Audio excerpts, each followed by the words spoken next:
Hello, I'm here with a Mega Construx large-scale buildable needler. I got this from Target for $50 US, 50, but I believe its standard manufacturer suggested retail price and its base price is $60, 60. Comes with 920 pieces. Let me take it into the other studio and show you some of the details up close, and then I'll come back here.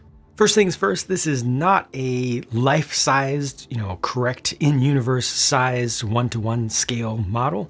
I think it's 1/2 sized. It might be a third, but I think it's 1/2. The length is listed at 35 centimeters or just a little bit less than 14 inches from tip to tail.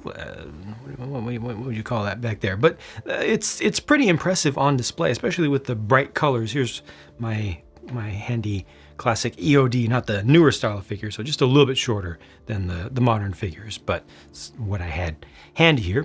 So it definitely catches your attention when you walk into a room, and the color with the purple is nice and consistent. It's the classic purple color that they've used for a lot of the original Halo Wars Covenant vehicles before. The pink color that they use for the needles is interesting. It's a little bit different from what I'm used to, just compared to other things in the toy and collectible world, not to mention amongst brick-based construction systems. This has a little bit more yellow in it. So it doesn't look as magenta as I'm used to seeing for Transpink. I don't know, it's just interesting to me. It definitely has a real day glow effect to it. Around the edges you get to see some light really collecting, and it almost feels like it's illuminated when you're in a space that has some available light. As you can see, the needles themselves are not pointed, they're just tiles, but I think it's set up pretty nicely. The build experience for this thing was interesting. I built it live over on Twitch, and at several points I didn't know exactly what I was building, because you do a number of larger sub-assemblies, you start to put those together, and then everything gets assembled, and then you start putting on detailing and cladding on the outside.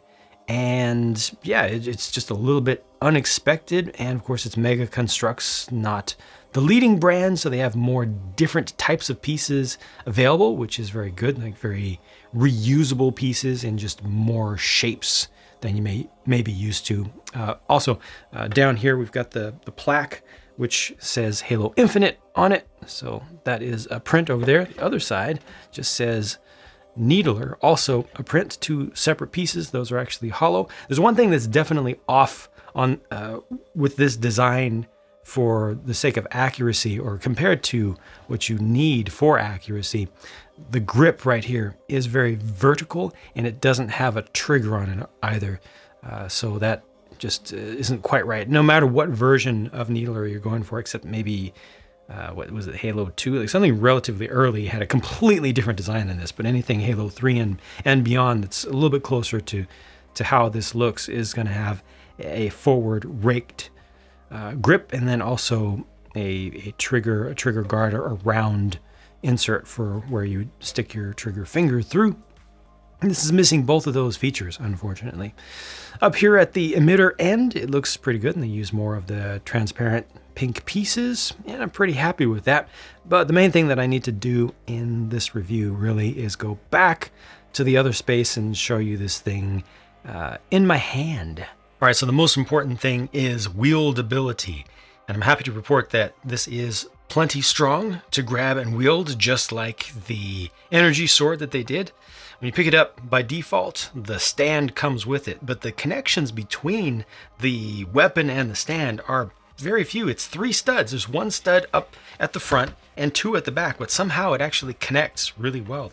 The clutch power and the mechanical grip in there is really good. In this case, I just unfortunately or accidentally got the little clear piece to come up, and just put that back. There's just 1 clear stud here and a clear 1x2 over here, but yeah, totally wieldable. You don't want to mess around with these things a lot. The needles can be adjusted in their angle. They can also be knocked off pretty easily because they're only just attached with a single clip, and that clip itself can be rotated because it's just inserted with a single bar. But I mean, I'm a 6-foot adult. I do not have small hands, and I'm able to wield this fairly comfortably. There are a couple of slopes on the back here that feel just a little bit sharp at the edges, but overall this feels pretty good to me, and you can really move it around, and I'm not worried about it coming apart because I know how it went together. The assembly process for putting the different major sections of it together were pretty sturdy. So overall, I'm pretty happy with this. The price, the full retail price of $60 feels like a bit much, but not super overpriced. I mean, I still would have gotten it. Like I said, I got it for 50 US. I would have spent 60, and I still would have been happy with it now at that price. So overall, I'm pretty satisfied with this thing. Happy to add it to the collection in room 117. Thanks for watching, and I'll talk to you again soon.